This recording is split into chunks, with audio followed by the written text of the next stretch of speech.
क्या था कि अगर 2 हो गई तो आप लोगों ने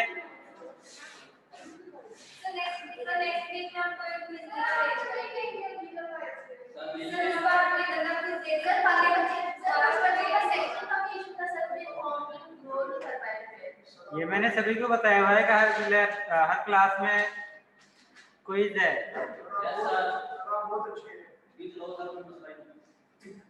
वो मुझे पता है।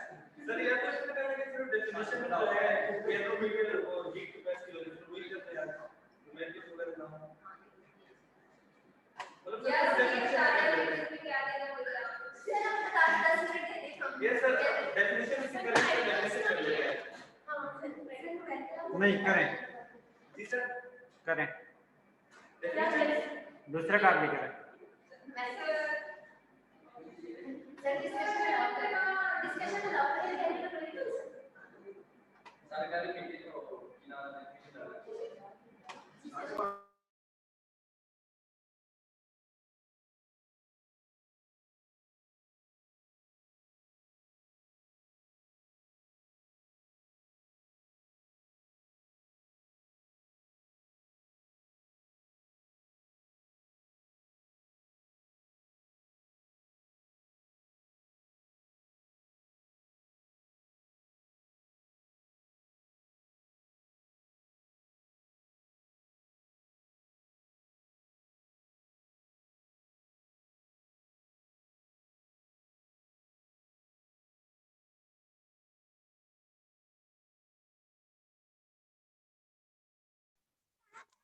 अस्सलाम वालेकुम सर।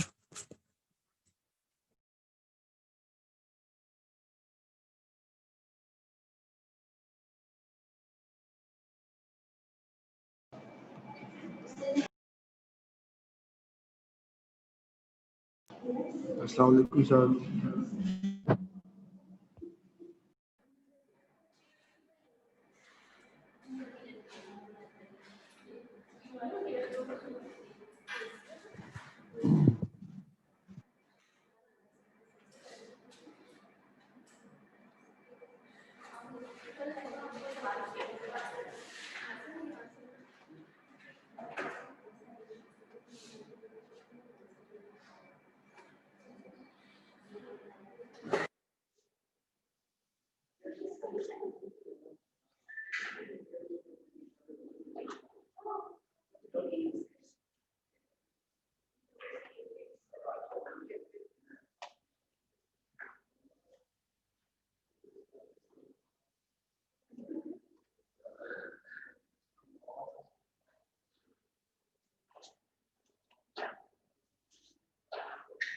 बुक का नंबर क्या है? 39।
Ahmad Ziyab,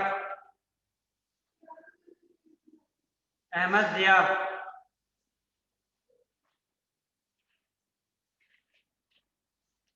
Eman Yasin, Alishba, Amna Javed, present sir. Anam Imtiaz, Anam Imtiaz,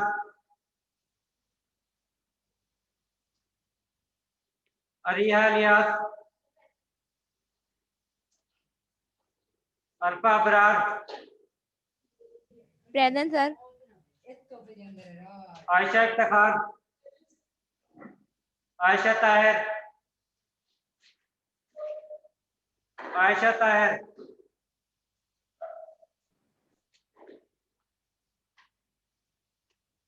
अजल्फा Faisal, Faraz Yaqoob, Faraz Yaqoob, Wasia Nareen, sir मेरी अटेंडेंस लगा दें। Mohammad Ibrar, present sir.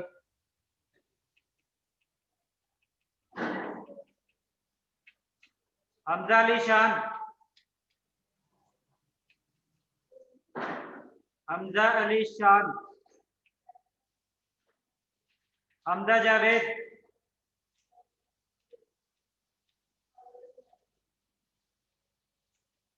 Inayatullah,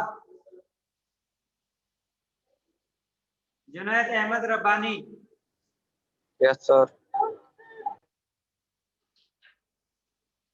Kulsum Ejaz, Khalid Hussain, Kinza Ali Khalid, present sir. Kinza Khalid, present sir. Kinza मैंने आपको इधर क्लास में कभी नहीं देखा है। नो सर मेरा क्लैश आ रहा था। आपने देखेंगे लास्ट 3 डेज में मेरी अटेंडेंस नहीं मार्क की, मेरी 12:30 आपके साथ क्लास होती थी। आप हमेशा ऑनलाइन ही क्लास लेती है? नहीं सर मेरा क्लैश आ रहा था। मैं आपकी क्लास में लास्ट टाइम क्विज भी तो अटेम्प्ट करके गई हूँ। मेरा क्लैश आ रहा था 12:30 वाली लैब के साथ। असल में ये मैं इसलिए कह रहा था क्योंकि आप लोगों का अगर कोई कम हो गए थे वो फिर आपके ही नंबर कम बनने हैं। Exactly sir. क्विज़ेस जो हैं वो सभी के ऑन कैंपस ही होंगे और ना ही इतना Exactly, लेकिन होगा किसी का सेपरेट से दोबारा से क्विज लिया जाए। सर एक बात बताएं, मैंने आपके साथ 12:30 में सारी सेशंस ली हैं, लेकिन अब जो मेरा क्लैश में चेंज आया तो ये देखिए मेरे पीछे 3 लेक्चर एब्सेंट जा रहे हैं। सॉरी दोबारा से कहना। आपके साथ जो 12:30 टाइम क्लास होती थी वो मैंने सारे लेक्चर आपके अटेंड किए हैं। अब जो क्लैश रिजॉल्व हुआ उसके बाद अब मेरी एब्सेंट आ रहे हैं 3 लेक्चर, उसका क्या हल होगा? आपकी पहले एब्सेंट आ रही है? लेकिन हाँ ये अब आ रही है, लेकिन अगर N3 में देखा जाए तो मैं सारे में प्रेजेंट थी। किंजा एब्सेंट नहीं आ रही, वो काउंट ही नहीं हो रही, ना ही वो एब्सेंट में है ना ही प्रेजेंट में है। तो इसका अटेंडेंस पर सारा इफेक्ट पड़ेगा? हाँ आपके जो परसेंटेज है जिस तरह यानी कि अगर इनके लेक्चर 30 होते हैं तो आपके वो 3 रेडियो से ऊपर 27 होंगे और उसमें से आपकी परसेंटेज होनी है। सर मैं स्टूडेंट का क्या फॉल्ट है? मैनेजमेंट ने 3 लेक्चर्स में इसमें आज के पहले क्लैश कर दिया और अब सारा फॉल्ट स्टूडेंट का क्यों कर रहे हो? असल में किंजा ये मेरी यानी कि वो नहीं है, ना ही मैं अपनी मर्जी से कर रहा हूँ, ये टीआरपी वालों ने ये सिस्टम किया है, वो ही यानी इसको कर सकते हैं क्या करना।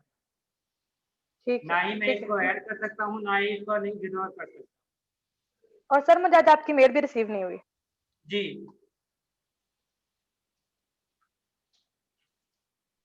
Laiba, present sir. मारिज रसूल,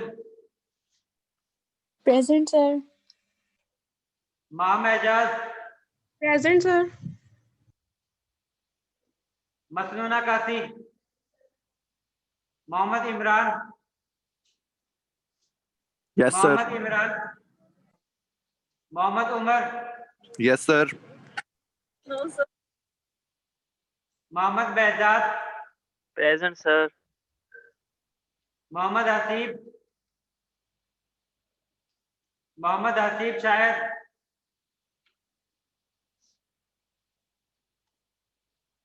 Mohammad Nasir, Mohammad Qasim, Mohammad Qasim, Mohammad Shahdeb, present sir. Mohammad Umar, sorry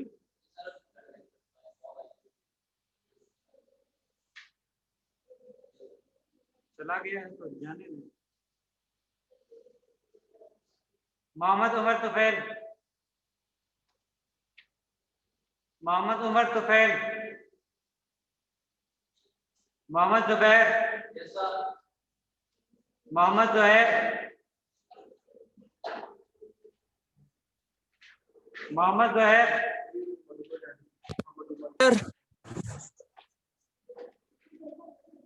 Mohammad Zuhair, present sir, present. Muniba Usman, Musharraf Musharraf Hussain,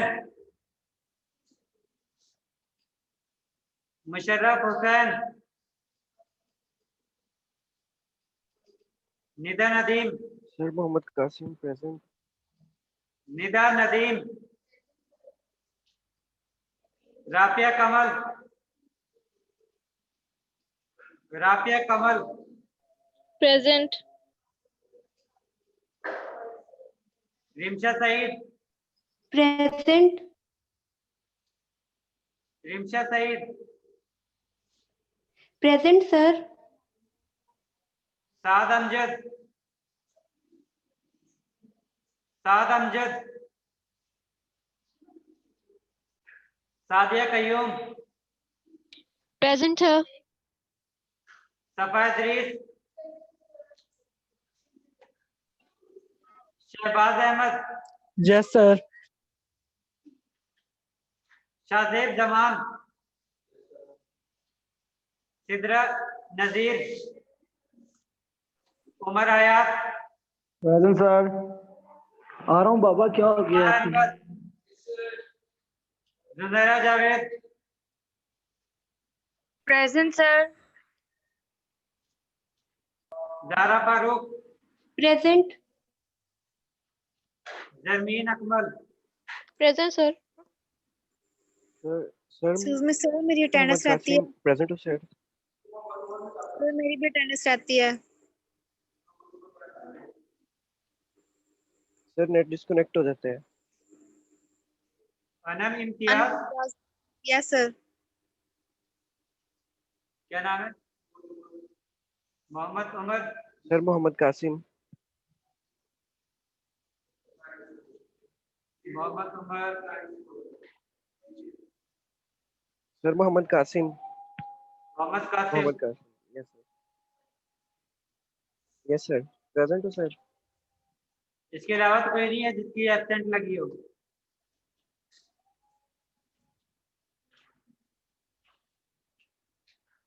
कोई और स्टूडेंट जिसकी एब्सेंट हो?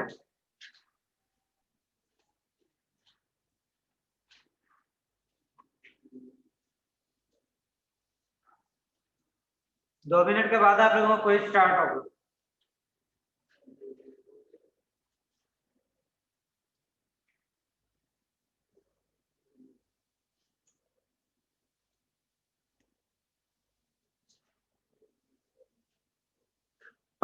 excuse me sir, जी, सर हमारे जो एडवाइजर है उन्होंने हमें कहा है कि आप लैब के सेक्शन A1 या A2 में से किसी में हो सकते हैं, किसी और सेक्शन में नहीं आपने जाना।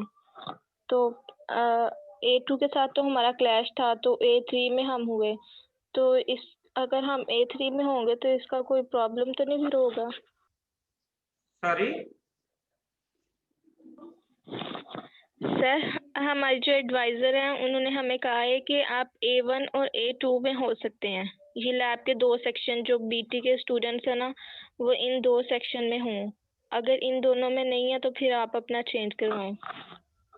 तो सर A2 के साथ तो TC2 का? यस सर, और सर A2 में वैसे ही हमारा क्लैश है। Hello sir. आप पहले कह रहे हैं कि ये इशू रिजॉल्व हो गया है। सर मेरा अटेंडेंस लगा दें।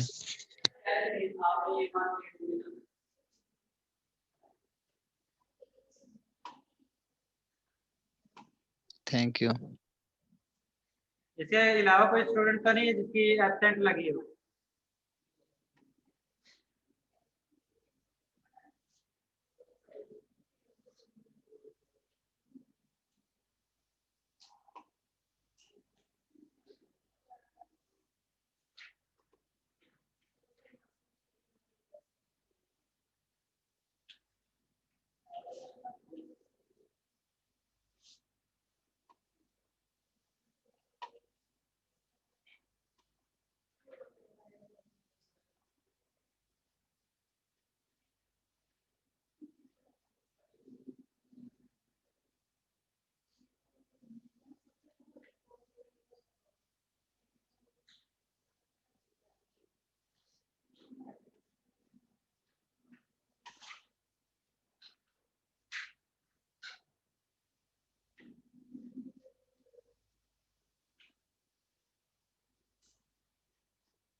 बुक बंद करें और मोबाइल कोई भी यूज नहीं करेगा।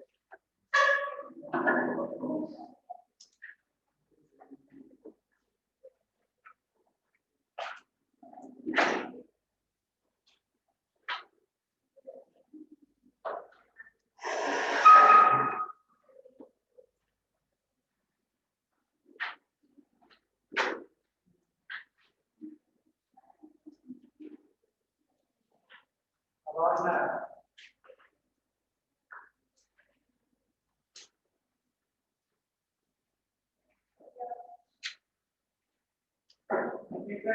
और ये आप अपना काम करना।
अपना बात करना है।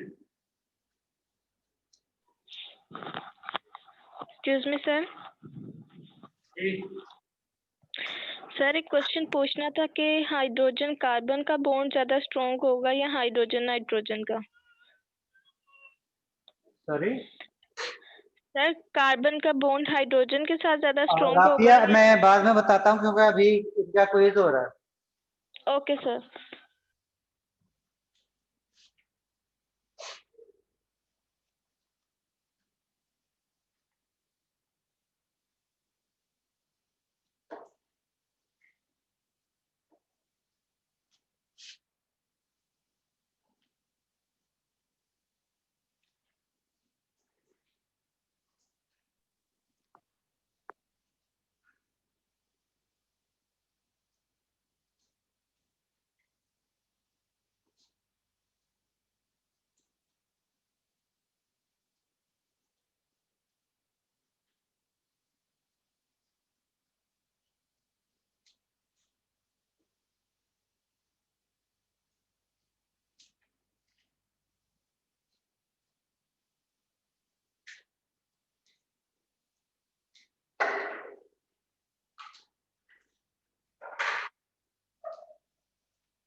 ये जो क्वेश्चन नंबर 2 है, what is the relationship between internal energy and heat at constant volume and temperature, ये आपको जस्ट मैथमेटिकल फॉर्म में ही एक्सप्लेन करना है। और दूसरा जो है what is relationship between internal energy and enthalpy, ये भी आपको मैथमेटिकल फॉर्म के जरिए ही एक्सप्लेन करना है।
Last 1 minute.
ये आप लोगों को क्विज जो है वो 5 या 6 और 5 या 6 असाइनमेंट ज्यादा है।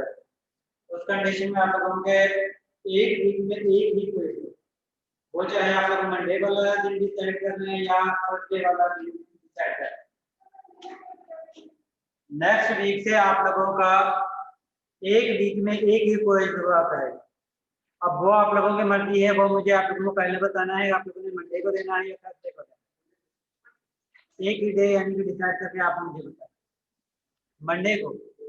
फिर आप लोगों का यानी कि इवन और ऑड वाले जो जब भी स्टूडेंट आएंगे तो उनका आप लोगों का अगर मंडे को इवन वाले आ रहे हैं या ऑड वाले आ रहे हैं, सभी का मंडे को एक क्विज हुआ करेगा और उसमें वो टोटल सिलेबस शामिल होगा जो आप लोगों ने पढ़ा है। जिस तरह अब आप लोगों का क्विज है, इसके बाद नेक्स्ट वीक में आप लोगों की 2 क्लासेस जो है वो ऑनलाइन होंगी, उससे नेक्स्ट वीक में आप लोगों ने आना। तो आप लोगों ने पिछले एक वीक में जो 2 क्लासेस हुई हैं उनका जितना भी सिलेबस होगा वो उसका आप लोगों का कोई होगा। इसी तरह वो वाले स्टूडेंट जो इवन वाले हैं जो excuse me sir. Next week में आप लोग नेक्स्ट वीक में जिस वक्त इन्होंने यूनिवर्सिटी में आना है ऑन कैंपस आप लोगों ने क्लास अटेंड करनी है तो उस कंडीशन में मंडे को जो भी आप लोगों का सिलेबस होगा उसका आप लोगों का कोई होगा।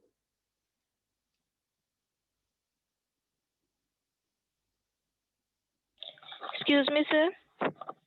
मैंने कहा है जो स्टूडेंट ऑनलाइन या जिस वीक में आएंगे हर वीक में एक क्विज होगा और वो आप लोगों का एक क्विज जो है वो मंडे को हुआ करेगा और उसमें आप लोगों का जिस वक्त आप लोग ऑनलाइन बैठ के क्लास अटेंड करते हो उसका जितना भी सिलेबस आप लोगों ने पढ़ा है उस टोटल सिलेबस का आप लोगों का नेक्स्ट वीक में फिर क्विज होगा।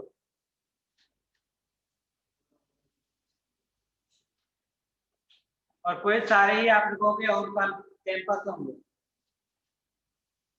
सर कितने क्विज होंगे और जो वो मतलब कि सिलेक्ट कितने होंगे उनमें से बेस्ट? कोई 6 कर लेते हैं, 6 में से 4 जो है 4 जो है वो काउंट कर ले और बाकी Okay, 4 जो है आप लोगों की असाइनमेंट होंगे जिसमें से 4 में से 3 असाइनमेंट काउंट होंगे बल्कि असाइनमेंट टोटली काउंट कर लेते हैं। असाइनमेंट जो है वो 4 होंगी और 4 में से चारों ही आप लोगों की काउंट होंगे और क्विज़ में से 6 क्विज होंगे जिसमें से बेस्ट 4 जो है वो काउंट होंगे। सर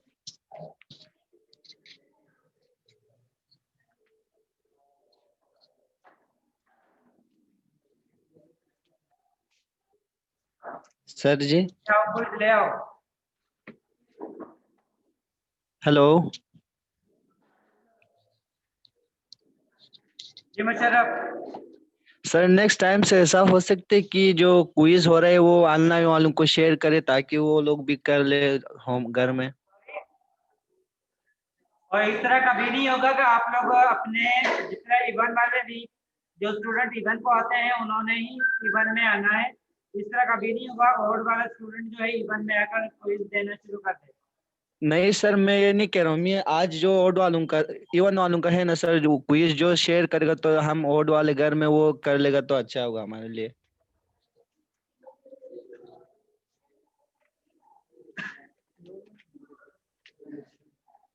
ऑफिस में आ जाना कर।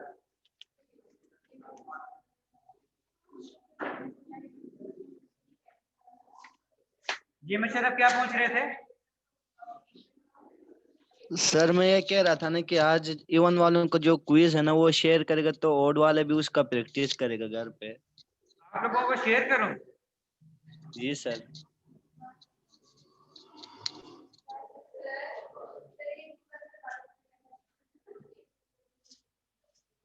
सर्दी लग रही है?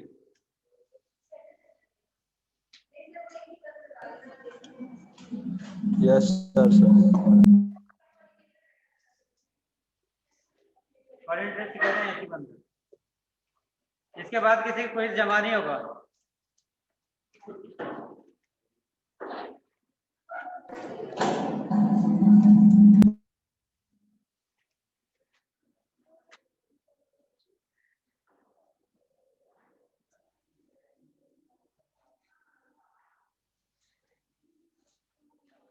लास्ट टाइम हम पढ़ रहे थे जल्दी इसमें सर जी सर मैं कह रही थी अगर आप इस तरह से अनाउंस कर दे कि ये वाले टॉपिक से लेके ये वाले टॉपिक तक क्विज होगा एलएमएस में, तो इस तरह से सही रहेगा, ज्यादा सारे बच्चों को पता चल जाता है सही से, क्योंकि अक्सर बच्चों को पता नहीं होता कि टॉपिक क्या है। तो अगर आप टॉपिक वाइज बता दें कि ये जो स्टूडेंट जो ऑनलाइन है इन्होंने जिस वक्त आप लोगों ने मंडे को क्लास में क्विज देने के लिए आना है, उस कंडीशन में वर्क एक्सटेंशन से लेकर जो आज आप लोगों का चैप्टर कंप्लीट हो रहा है इसमें नेक्स्ट क्विज जो है उसमें ये सारा सिलेबस आप लोगों का शामिल होगा। सर वर्क एक्सपेंशन तो पहले हो गया था, इंथैल्पी से शायद स्टार्ट होगा। चले इंटरनल एनर्जी एंड इंथैल्पी से ऑनवर्ड सारा चैप्टर आप लोगों का इस क्विज में शामिल हुआ, क्विज नंबर 2।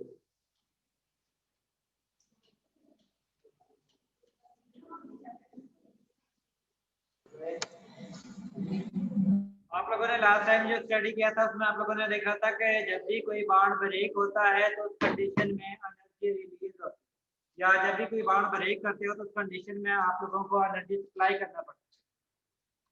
और जब बाउंड ब्रेक होते हैं और फॉर्मेशन होती है तो उस कंडीशन में एनर्जी रिलीज भी होती है, अब्जॉर्ब भी होती है। कुछ रिएक्शन ऐसे हैं जो एक्सोथर्मिक होते हैं, कुछ रिएक्शन ऐसे हैं एंडोथर्मिक होते हैं। और आप लोगों के पास जो फॉसिल फ्यूल्स जिनको आप लोग मोस्टली बर्निंग के लिए इस्तेमाल करते हो, उनके दौरान जब भी आप लोगों ने उनका रिएक्शन करना है ऑक्सीजन की मौजूदगी में या बर्न करना है ऑक्सीजन की मौजूदगी में, तो उस कंडीशन में आप लोगों के पास हमेशा एक्सोथर्मिक रिएक्शन होगा और उस दौरान आप लोगों के पास एनर्जी जो है वो हासिल होगी। अब इस पर्पज के लिए आप लोग डिफरेंट टाइप की गैसेस या लिक्विड मॉलिक्यूल यूज करते हो, जिसको अगर आप लोग बर्न करते हो तो उस कंडीशन में आप लोगों के पास डिफरेंट अमाउंट की हीट जो है वो अब्जॉर्ब होती है।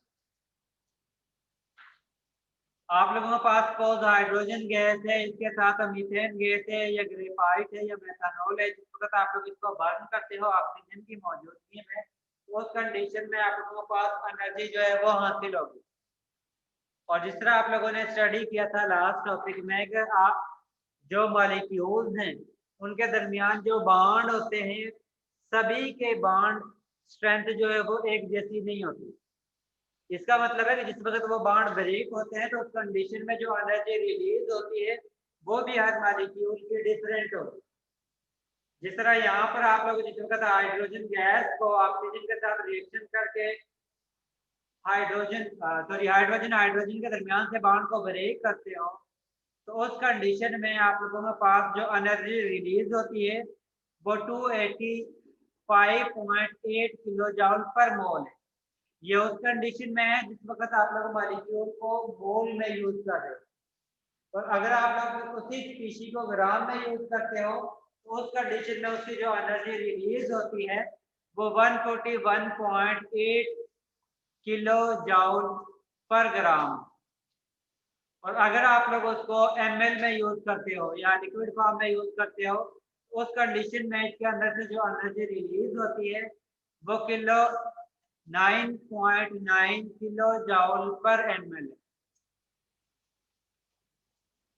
है। इसी तरह अगर आप लोग मेथनॉल को जिस वक्त बर्न करते हो ऑक्सीजन की मौजूदगी में, उस कंडीशन में आप लोगों के पास 1367 किलो जूल पर मोल एनर्जी रिलीज होती है।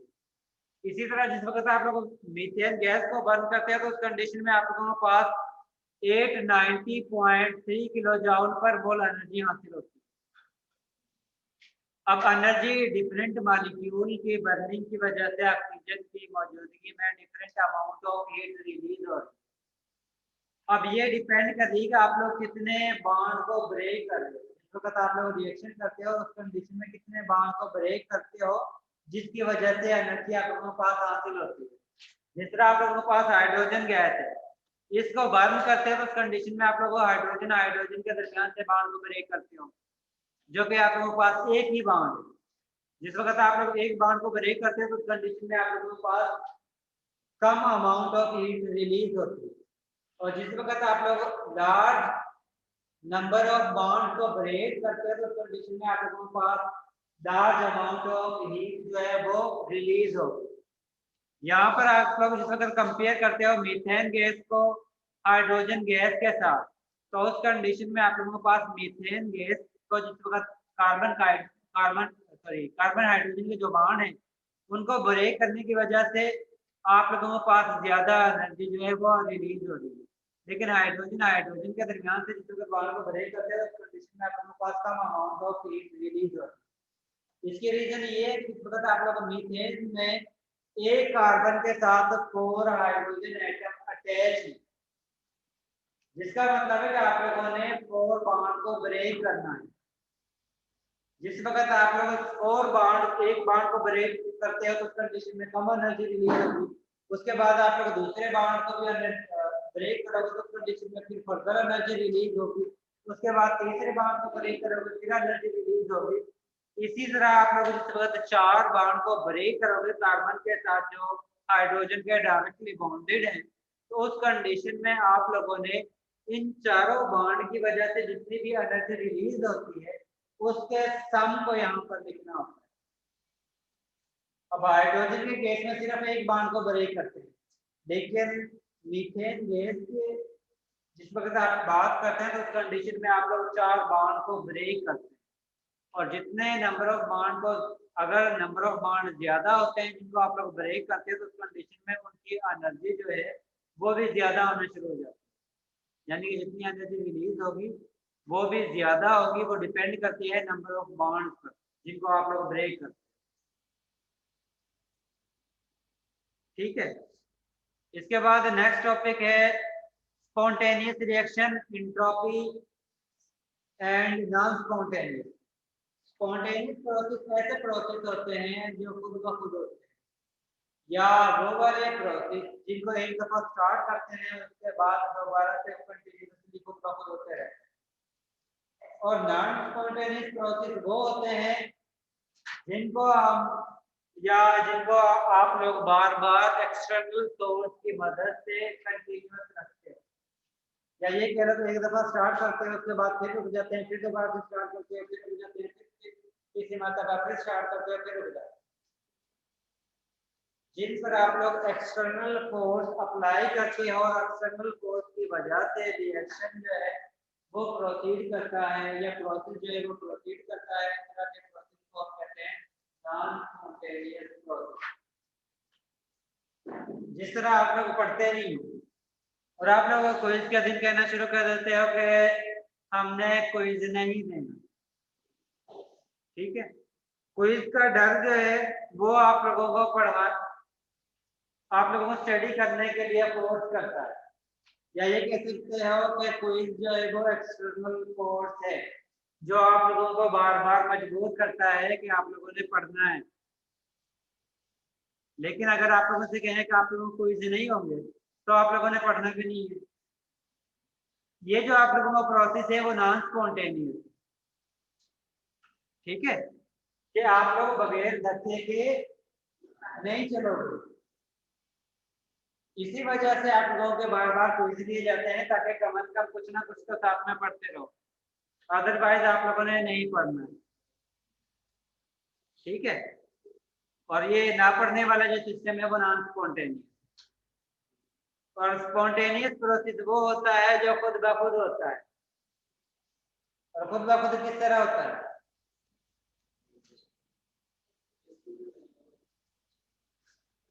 जिस तरह आप लोगों को छुट्टी हो जाती है आप लोग आराम से घर चले जाते हो, ठीक है, वो खुद ब खुद ही चले जाते हो या मजबूरी के तहत जाते हैं, खुशी से जाते हैं।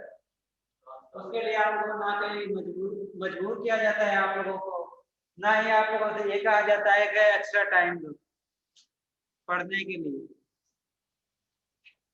ठीक है। वो वाला प्रोसेस जो खुद ब खुद होता है जिसको करने के लिए कोई एक्सटर्नल फोर्स अप्लाई नहीं करते, उनको हम कहते हैं स्पॉन्टेनियस प्रोसेस। इसके बाद इसकी ये मैं आपको कंसेप्ट क्लियर कर दिए, इसीलिए मैं आप लोगों को कंसेप्ट लर्निंग के लिए ही एग्जांपल देता हूं, क्योंकि अगर बुक वाले एग्जांपल मैं आप लोगों को देना शुरू हो जाऊं तो फिर आप लोगों ने कहना पता नहीं कौन से एग्जांपल दे रहा है, हमें समझ ही नहीं आती। रट्टेबाज बनना है वो तो मुझे पहले ही पता है, क्योंकि वो तो स्पॉन्टेनियस प्रोसेस है रट्टा लगाना, नॉन स्पॉन्टेनियस नहीं है। नॉन स्पॉन्टेनियस तो वो प्रोसेस है जिसके जरिए आप लोगों का कंसेप्ट क्लियर की जाती है, क्योंकि आप लोगों ने कंसेप्ट को क्लियर करना नहीं है।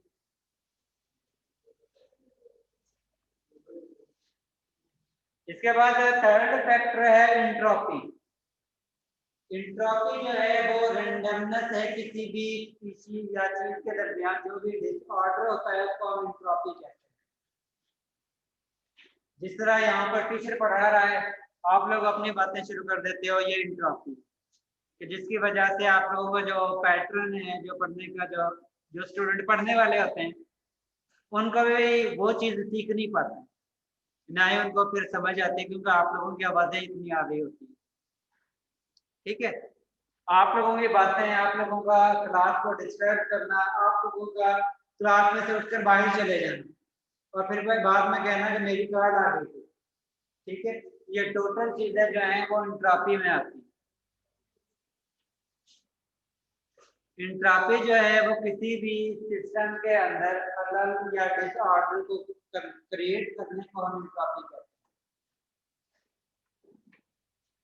अब जिस वक्त आप लोगों ने स्पॉन्टेनियस और नॉन स्पॉन्टेनियस प्रोसेस पढ़ा है, अब आप लोगों को ये भी आइडिया हो, अब आप लोगों का सबसे पहले क्वेश्चन ये आता है कि आप लोगों किसी भी रिएक्शन के बारे में इस तरह बता सकते हो कि रिएक्शन स्पॉन्टेनियस होगा या नॉन स्पॉन्टेनियस होगा। क्योंकि लास्ट टाइम हमने पढ़ा था काइनेटिक स्टडी और थर्मोडायनामिक्स, जिसमें हमने काइनेटिक स्टडी में ये पढ़ा था कि ये हमें रिएक्शन की फिजिबिलिटी के बारे में बताता है, क्या रिएक्शन होता है या नहीं, और ये साथ में ये भी बताता है रिएक्शन जो है वो स्पॉन्टेनियस है या नॉन स्पॉन्टेनियस। डेल्टा नहीं, अभी आगे नेक्स्ट में जो पॉइंट है डेल्टा एच और डेल्टा एच दोनों ही, यानी कि एंथैल्पी चेंज और एंट्रोपी चेंज दोनों ही कंबाइन जो है फैक्टर आप लोग अप्लाई करते हो और उसकी बेस पर आप लोग बताते हो कि आप लोगों का रिएक्शन या सिस्टम जो है वो स्पॉन्टेनियस है या नॉन स्पॉन्टेनियस। अब उसके लिए एक गिब्स साइंटिस्ट है, उसने एक इक्वेशन डिराइव की थी जिसको हम कहते हैं गिब्स फ्री एनर्जी इक्वेशन, और इसके जरिए उसने उस एनर्जी को जी से रिप्रेजेंट किया।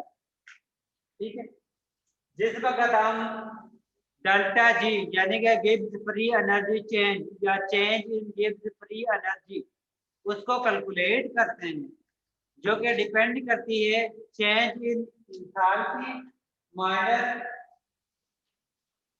उस time temperature multiply by change in entropy. तो उस कंडीशन में आप लोगों के पास चेंज इन गिब्स एनर्जी की वैल्यू हासिल होती है।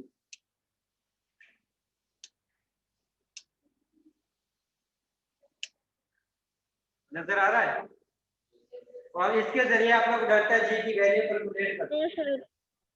जिस वक्त आप लोग डेल्टा जी की वैल्यू कैलकुलेट करते हो वो या तो प्लस में हासिल होगी या नेगेटिव फॉर्म में हासिल होगी या वो वैल्यू 0 भी आ सकती है। सॉरी एनर्जी का यूनिट पीछे जाओगे।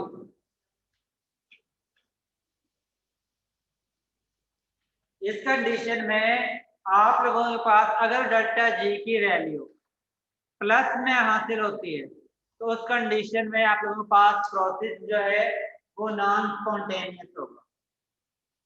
आप लोगों ने स्टडी वाला होगा अगर डेल्टा जी की वैल्यू प्लस में आती है।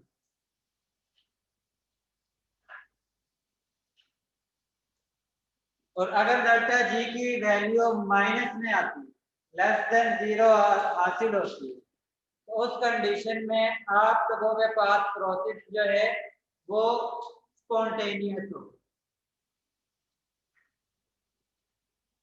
और अगर आप लोगों के पास डेल्टा जी की वैल्यू 0 हासिल होती है तो उस कंडीशन में प्रोसेस जो है वो इक्विलिब्रियम पोजीशन में होगा, ना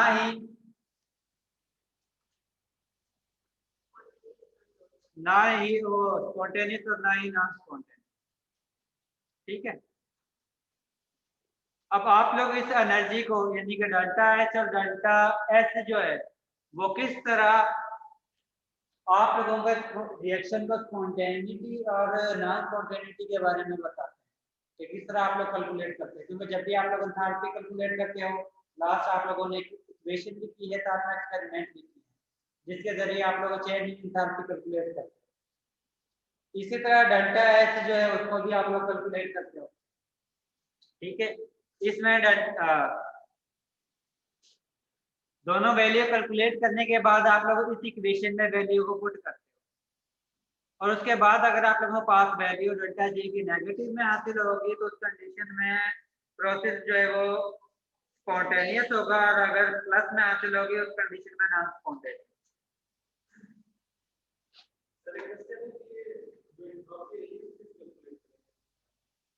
एंट्रोपी की एक इक्वेशन है, शायद आपकी बुक में शायद दी, उसमें लिखा होता है कि Q या C is equal to delta S over T, और उसकी बेस पर आप लोग एंट्रोपी जो है वो कैलकुलेट करते हैं।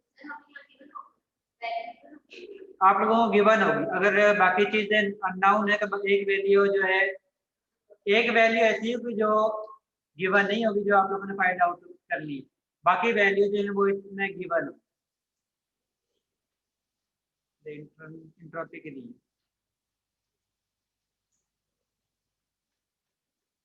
आप लोगों के पास जब भी इक्वेशन या न्यूमेरिकल आएगा तो उस कंडीशन में आप लोगों के पास डेल्टा जी की वैल्यू गिवन होगी, इंथैल्पी चेंज की वैल्यू गिवन होगी, टेम्परेचर की वैल्यू गिवन होगी। आप लोग इंथैल्पी जो चेंज है वो कैलकुलेट कर सकते हैं, या इस तरह हो सकता है इंथैल्पी की वैल्यू गिवन हो, टेम्परेचर की वैल्यू गिवन हो, change in internal energy given हो, गिव्स फ्री एनर्जी जो है वो आप लोग कैलकुलेट कर सकते हैं। इसी तरह आप लोगों के पास चार चीजें हैं, चार चीजों में से तीन चीजें गिवन होंगी, एक चीज आप लोगों से पूछा जाएगा तो आप लोग इसकी वैल्यू कैलकुलेट करें, ठीक है। इसके बाद अगर आप लोगों के पास चेंज इन इंथैल्पी की वैल्यू प्लस में हो, सपोज कि आप लोगों के पास चेंज इन इंथैल्पी की वैल्यू जो है वो 10 है, चेंज इन इंथैल्पी की वैल्यू आप लोगों के पास 10 है, और आप लोगों के पास चेंज इन एंट्रोपी की वैल्यू जो है वो 5 है, और टेम्परेचर की वैल्यू 1 है, तो उस कंडीशन में इंथैल्पी वैल्यू जो है वो ज्यादा है माइनस टी डेल्टा एस की वैल्यू, यानी कि 5 को 1 से मल्टीप्लाई करते हो तो आपके पास 5 आएगा, और इंथैल्पी चेंज की वैल्यू 10 में से आप लोग इसको माइनस करोगे 5 को तो आप लोगों के पास +5 हासिल होंगे। तो उस कंडीशन में दो कंडीशन है कि आप लोगों ने बताना है कि सर ये दोबारा बता दें, समझ नहीं आया। इंथैल्पी चेंज और एंट्रोपी चेंज जो है आप लोगों को रिएक्शन के स्पॉन्टेनिटी के बारे में बताते हैं। अब वो किस तरह बताते हैं कि एक कंडीशन ये है कि आप लोगों के पास इंथैल्पी चेंज की वैल्यू जो है वो ज्यादा हो, और टी डेल्टा एस की वैल्यू आप लोगों के पास कम हो, तो उस कंडीशन में आप लोगों के पास आंसर जो है वो प्लस में हासिल होगा, और उस कंडीशन में हम कहेंगे कि आप लोगों के पास रिएक्शन जो है वो नॉन स्पॉन्टेनियस होगा।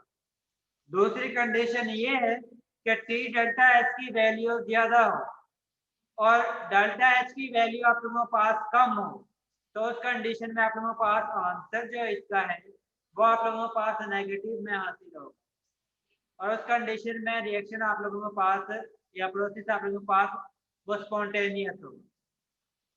दूसरी कंडीशन है कि आप लोगों के पास डेल्टा एच जो है वो भी लेस देन 0 हो या नेगेटिव में हो, और आप लोगों के पास एंट्रोपी चेंज जो है वो भी नेगेटिव में हो, और उस कंडीशन में जिस वक्त एंट्रोपी चेंज नेगेटिव में होगी तो नेगेटिव इससे मल्टीप्लाई होगा तो ये वैल्यू प्लस में हो जाएगी, और उस कंडीशन में अगर इसकी वैल्यू ज्यादा है तो एंथैल्पी चेंज की वैल्यू क्योंकि उसके साथ नेगेटिव साइन है उसकी वैल्यू कम होगी, तो उस कंडीशन में आप लोगों के पास change in Gibbs free energy जो है वो प्लस में हासिल होगी, और उस कंडीशन में भी आप लोगों के पास रिएक्शन या प्रोसेस जो है वो नॉन स्पॉन्टेनियस होगा। फोर्थ कंडीशन है कि आप लोगों के पास ये वैल्यू जो है वो नेगेटिव में है, सॉरी एंट्रोपी चेंज जो है वो पॉजिटिव में है, और आप लोगों के पास चेंज इन इंटरनल एनर्जी जो है वो नेगेटिव में, ठीक है, यानी कि लेस देन 0 है। तो उस कंडीशन में एंट्रोपी चेंज प्लस में होगी तो उस कंडीशन में भी जो भी वैल्यू हासिल होगी उसके साथ नेगेटिव का साइन हासिल होगा। इसी तरह चेंज, आप लोगों के पास बुक है ना, बुक में ये टेबल दिया हुआ है जिसमें लिखा हुआ है कि डिफरेंट फैक्टर जो है वो चेंज इन एंट्रोपी के बारे में किस तरह आप लोगों को बताते हैं। और ये आप लोगों के पास गिवन जो है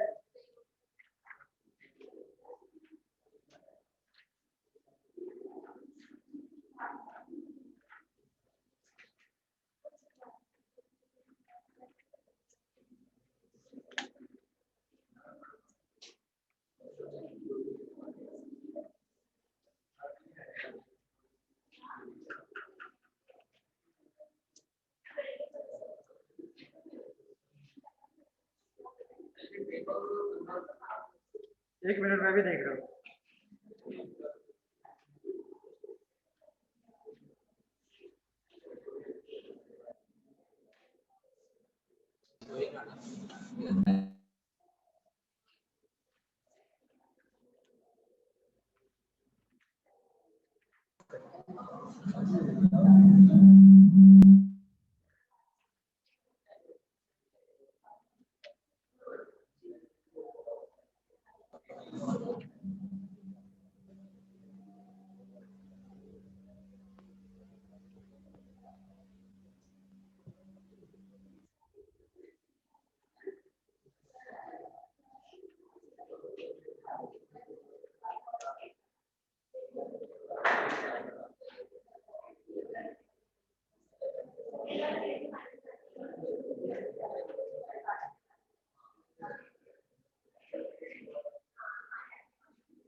आप लोगों के पास पेज नंबर 338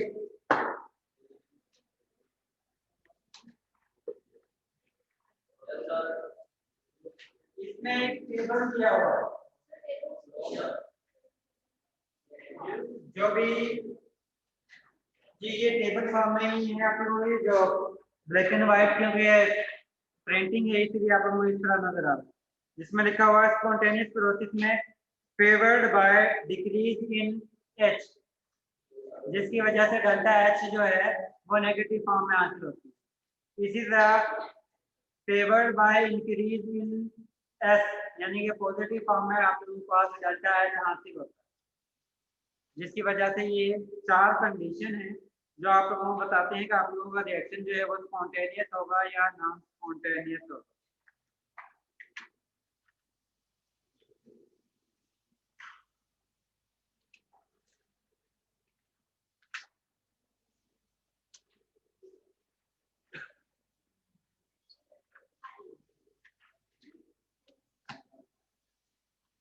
जब भी आप लोग किसी भी मटेरियल की काइनेटिक एनर्जी इंक्रीज करते हो तो उस कंडीशन में हमेशा उसकी एंट्रोपी जो है वो इंक्रीज होती है। अब इंक्रीज किस तरह होती है, जिस तरह आप लोगों के पास वाटर मॉलिक्यूल है, आप लोग उसको हीट करते हो, हीट करने के बाद आप लोग आइस से लिक्विड फॉर्म में कन्वर्ट करते हो और लिक्विड फॉर्म से वेपर फॉर्म में कन्वर्ट करते हो। जिस वक्त आप लोग उसको आइस से लिक्विड फॉर्म में कन्वर्ट करते हो उस कंडीशन में उनकी जो पहले अरेंजमेंट थी, जो ऑर्डर था, वो खराब होता है और मॉलिक्यूल जो है अपनी मर्जी से एक दूसरे के साथ अटैच हो जाता है। इसका मतलब है कि उनका ऑर्डर जो है वो खराब हो रहा है, उसमें रेंडमनेस जो है वो ज्यादा जनरेट हो रही है। इसी तरह जिस वक्त आप लोग वाटर को लिक्विड फॉर्म से गैस फॉर्म में कन्वर्ट करते हो तो उस कंडीशन में उनकी काइनेटिक एनर्जी और ज्यादा इंक्रीज करते हो, और जिस वक्त उनकी काइनेटिक एनर्जी और ज्यादा इंक्रीज होती है तो उस कंडीशन में उनकी एंट्रोपी जो है या रेंडमनेस भी और ज्यादा इंक्रीज हो जाता है। जिस तरह मोस्टली लोगों के पास जितना ज्यादा पैसा आता है तो उनका बिहेवियर जो है वो काफी चेंज हो जाता है। ठीक है, ये भी कह सकते हो जिसकी तैयारी अच्छी है तो वो खुद ही क्विज करता है, दूसरों को नहीं बताता है। क्योंकि दूसरे फिर कहते रहते हैं कि सर ये थोड़ा सा बताना क्योंकि उसका बिहेवियर चेंज हुआ होता है उस वक्त। इसी तरह जिसके पास पैसे आते हैं उसका बिहेवियर भी चेंज हो जाता है। और ये भी होता है कि जो जितनी अच्छी पोस्ट पे चला जाता है उसके बाद उसका बिहेवियर भी चेंज हो जाता है। और ये बिहेवियर जो है बेसिकली उसकी एनर्जी है।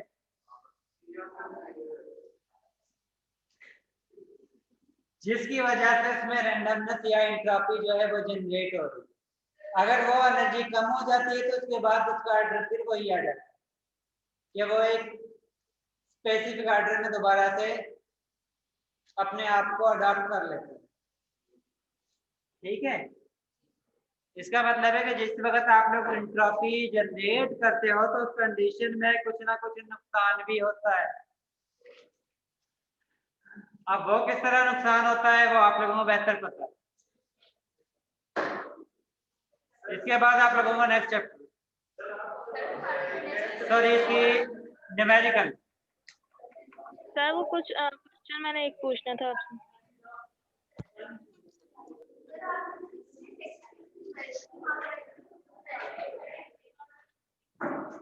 आपने न्यूमेरिकल खोल लिया।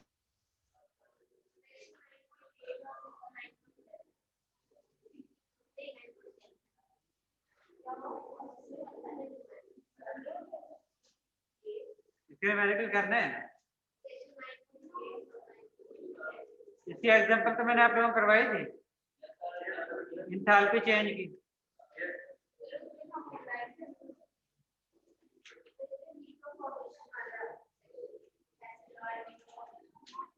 वैसे तो आप लोगों के सिलेबस में नहीं है। हीट ऑफ फॉर्मेशन की कैलकुलेशन यहाँ पर एक एग्जांपल दी हुई है जिसमें कहा हुआ है कि आप लोगों ने एसिटाइलिन को ऑक्सीजन की मौजूदगी में बर्न करते हो। बर्न करने के बाद आप लोगों के पास कार्बन डाइऑक्साइड गैस हासिल होती है और इसके साथ वाटर जो है वो गैस फॉर्म में हासिल होता है। और इस कंडीशन में साथ में उसने कहा हुआ है कि आप लोगों के पास चेंज एंथैल्पी जो है वो किलो जूल पर मोल में आप लोगों ने कैलकुलेट करनी है। और बॉन्ड फॉर्मेशन या बॉन्ड डिसोसिएशन एनर्जी आप लोगों के पास पीरियोडिक टेबल में गिवन है, यानी कि वो आप लोगों को प्रोवाइड की जाएगी। जिस वक्त आप लोग बॉन्ड डिसोसिएशन या चेंज इन एंथैल्पी कैलकुलेट करते हो तो उस कंडीशन में आप लोगों के पास सबसे पहले एंथैल्पी चेंज ऑफ रिएक्टेंट और एंथैल्पी चेंज ऑफ प्रोडक्ट का सम आप लोगों के पास हासिल होना चाहिए।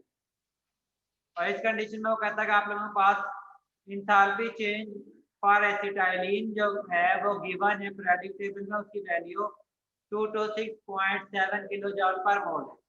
और कार्बन डाइऑक्साइड गैस के लिए जिस वक्त कार्बन डाइऑक्साइड गैस बनती है उस कंडीशन में आप लोगों के पास एक मोल के लिए 393.5 किलो जूल पर मोल हीट जो है वो एंथैल्पी चेंज। इसी तरह वाटर मॉलिक्यूल के लिए जो है वो 241.8 किलो जूल पर मोल। अब ये वैल्यू आप लोगों के पास एक मोल के लिए। आप लोग जब भी एंथैल्पी चेंज कैलकुलेट करते हो उस कंडीशन में आप लोगों के पास प्रोडक्ट माइनस रिएक्टेंट की वैल्यू कैलकुलेट करते हैं। और इस कंडीशन में आप लोगों के पास प्रोडक्ट जो है वो कार्बन डाइऑक्साइड गैस है और आप लोगों के पास वाटर है और रिएक्टेंट में आप लोगों के पास एसिटाइलिन गैस है और उसके साथ ऑक्सीजन है। ऑक्सीजन के कंसंट्रेशन क्योंकि बहुत ही स्लाइटली आप लोग यूज करते हो लेकिन इसकी अमाउंट टोटल कंजर्व रहती है इन्वायरमेंट में, इसी वजह से यहाँ पर आप लोग इसको इग्नोर करते हो। आप लोगों के पास एसिटाइलिन कार्बन डाइऑक्साइड के 4 मोल है। एक मोल के लिए आप लोगों के पास ये वैल्यू है 393.8। 4 मोल के लिए आप लोग कैलकुलेट करोगे तो इस एनर्जी को आप लोगों ने 4 से मल्टीप्लाई कर दिया। उसके बाद प्लस वाटर के एक मॉलिक्यूल के लिए एक मोल के लिए आप लोगों के पास जो हीट है वो 241.8 किलो जूल पर मोल है। 2 मोल के लिए आप लोगों ने इसको 2 से मल्टीप्लाई कर दिया। उसके बाद माइनस आप लोगों के पास जो रिएक्टेंट है उसकी एनर्जी से, यानी कि एसिटाइलिन के कितने मोल यूज कर रहे हैं 2 मोल।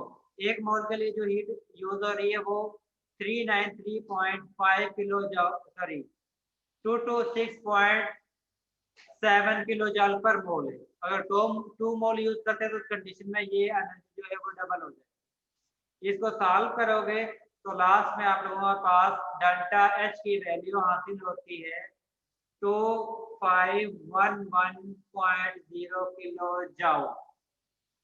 और ये वो एनर्जी है जिसमें जिस वक्त आप लोग एसिटाइलिन को ऑक्सीजन की मौजूदगी में बर्न करते हो, जिसके नतीजे में आप लोगों के पास कार्बन डाइऑक्साइड गैस हासिल होती है और वाटर मॉलिक्यूल हासिल होता है। तो उसका साथ आप लोगों के पास 2511 किलो जॉल एनर्जी रिलीज होती है, जिसको आप लोग डिफरेंट पर्पज के लिए इस्तेमाल करते हैं। खाना बनाने के लिए भी इस्तेमाल करते हो, या सर्दियों में जो है अपने जिस्म या बॉडी को गर्म करने के लिए भी इस्तेमाल करते हो। डिफरेंट पर्पज के लिए आप लोग उस एनर्जी को यूज करते हो। सर ऑक्सीजन की 0 किलो जूल पर मोल क्यों है? सॉरी सर ऑक्सीजन की heat of formation 0 kilojoule पर मोल क्यों है? ये तो मैंने नहीं कहा कि ऑक्सीजन की जो है वो 0 किलो जॉल पर मोल है। मैंने ये कहा है कि जिस वक्त आप लोग मॉलिक्यूल को यूज करते हो तो उस कंडीशन में आप लोगों ने एक इक्वेशन पढ़ी थी जिसमें वाटर के अंदर किसी भी स्मॉल अमाउंट को ऐड करते हो, तो उस कंडीशन में वाटर की कंसंट्रेशन को आप लोग इग्नोर करते हो। एक्सेस अमाउंट में है वो ट्विस्ट ने क्योंकि slide remember also that heat of formation of oxygen is equal to exercise से मार्क एग्जांपल भी आप लोगों ने करनी है ना। तो ये वाली मीथेन गैस और ऑक्सीजन क्लोरीन का रिएक्शन जो है उस कंडीशन में आप लोगों के पास कितनी एनर्जी चेंज हासिल होती है वो आप लोगों ने कैलकुलेट करनी है। वो बाउंड ब्रेक और बाउंड फॉर्मेशन वाला जो है न्यूमेरिकल।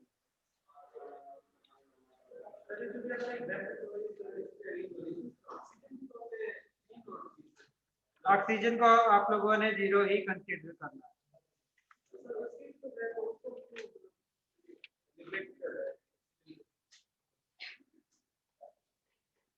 एक मिनट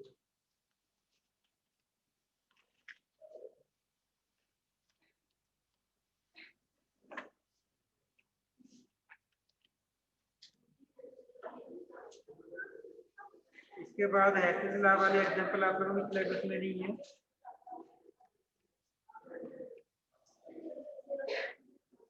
आप लोगों ने एग्जांपल नंबर 9.106, 9.107, 9.108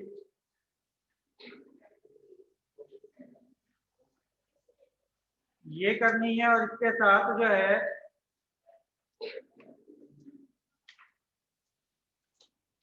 आप लोगों ने 9.110 और 9.111 इसको आप लोगों ने सॉल्व करना है।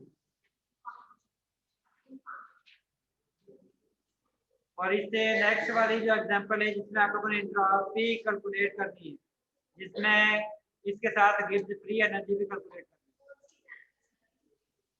है। एग्जांपल नंबर 9.12 उससे रिलेटेड जो एग्जांपल है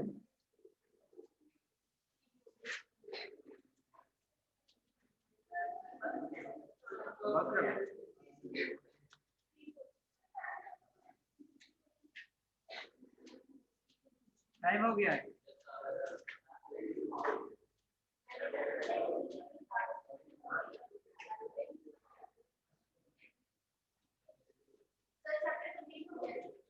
चैप्टर आप लोगों का कंप्लीट हो गया।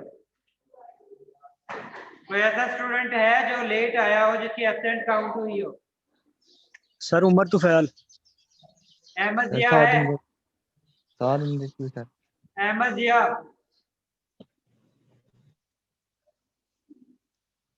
आयशा ताहिर, आयशा ताहिर, फराज याकूब, हमजा अली शान,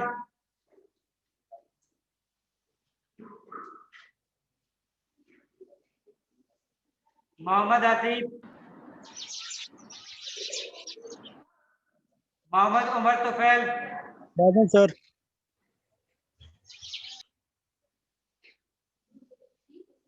साद अमजद, प्रेजेंट सर।